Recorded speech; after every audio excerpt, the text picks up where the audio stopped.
Belum, saya nanya dulu. Oke, yuk Mas Bayu sama Mas Tama mungkin bisa dijelaskan Kak Septi sejak kapan atau kapan tepatnya menuju kalian sebagai kuasa hukum dalam kasus perceraian.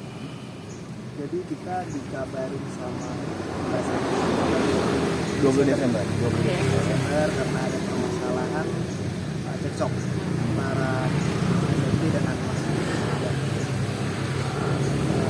Lalu dia ketemu dengan kita menceritakan permasalahannya. Kita kasih advice yang terbaik pastinya. Lalu beliau bilang bahwa ini sudah tidak bisa lagi dipertahankan. Kita bilang agar dimediasikan terlebih dahulu, agar kita bagaimana caranya supaya bisa memediasikan. Tapi ternyata Mbak Septi ada permasalahan lagi ya yang sampai saat ini, sehingga dia bilang tekadnya sudah bulat. Saya bilang apakah sudah bulat? Sudah Mas, kita sudah bulat untuk melakukan perceraian.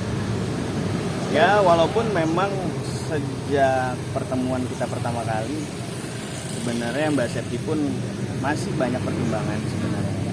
Kita selalu mengikuti perkembangan itu dan apapun yang Mbak Septi butuhkan kita selalu kasih advice gitu ya kan. Karena memang itu menjadi tugas dan kewajiban kita sebagai kuasa hukum yang sudah ditunjuk sama Mbak Septi, itu pasti akan kita lakukan. Tapi kita selalu mengembalikan hal itu kepada klien. Kita hanya menjalankan apa yang sudah klien harapkan, yang kemudian juga menjadi kewajiban kita. Jadi selain kita jadi kuasa hukum, jadi tempat curhat juga ya. Benar. Ya. Iya. Jadi tempat curhat. Oke, Bang, sempat nggak sih permasalahan seperti yang tadi Mas Bayu bilang kan ternyata ada permasalahan lagi. Benar nggak sih permasalahan itu yang beberapa waktu lalu sempat kita ada sebuah kejadian yang bisa dibilang sebuah aib lah gitu kan ya. Terus itu apakah menjadi puncaknya akhirnya Kak Septi bertekad bulat untuk melangkah ke Pengadilan Agama Jakarta Timur ini? Ya, Salah satunya itu mungkin. Intinya ada berbagai macam peristiwa ya. Iya. Ada berbagai macam peristiwa. Ya mungkin nanti teman-teman mungkin ya bisa cari tahu, karena kembali lagi kita menjaga kerahasiaan klien juga. Karena dari klien juga Mbak Septi bilang bahwa ini bukan tempat atau saatnya untuk membuka aib, karena bagaimanapun juga Mbak Septi sebagai istri berhati sangat baik sekali ya. Betul. Karena apapun walaupun keadaannya sudah seperti ini, dia masih bilang bahwa tolong jangan dibuka kemana-mana untuk permasalahan kita. Di situ kita jadi waduh, ini lukanya sudah sangat berat, tapi jiwa dia sebagai seorang istri masih tetap sayang sih menurut saya. Ya, dia masih melakukan tugas dan kewajibannya kewajibannya gitu ya. sebagai istri. Anak-anak, dia sebenarnya berat sekali gitu loh untuk memberikan keputusan ini, berat banget. Karena ya seperti yang kita tahu, dia punya 3 orang anak yang masih di bawah umur gitu ya. Dia berpikir ya bagaimana nanti ke depannya anak-anaknya ini, lebih ke situ sih. Tapi saya tekankan lagi bahwa permasalahan yang menjadi keputusannya Mbak Septi hari ini ya harus kita hargai dan hormati gitu ya, karena juga memang agenda persidangan di Pengadilan Agama ini kan sifatnya tertutup ya. Dan itu karena privacy dari klien kami. Tapi apakah nanti akan menjadi barbuk tersendiri juga itu peristiwa itu? Jadi gini, di dalam persidangan nanti? Iya, nanti seluruh barang bukti mengenai alasan perceraian pasti akan kami tampilkan di dalam, termasuk peristiwa itu di salah satu hotel seluruh peristiwa akan kita tampilkan di dalam proses persidangan yang nanti di agenda pembuktian kita akan bicara. Cuman untuk sampai saat ini bukti-bukti sudah kita kumpulkan, insya Allah bukti-buktinya cukup, termasuk ya, kan?